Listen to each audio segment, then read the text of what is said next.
Alright, so we have got a GMC Denali here.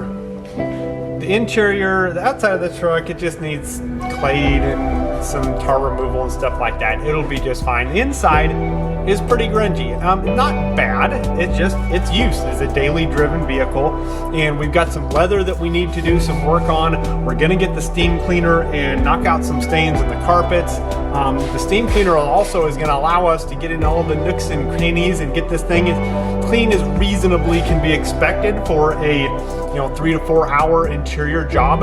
I think it's gonna come along really nice. So we're gonna grab the steam cleaner. We're gonna show some leather cleaning techniques that are pretty fast and easy and simple, and then we'll just go from there.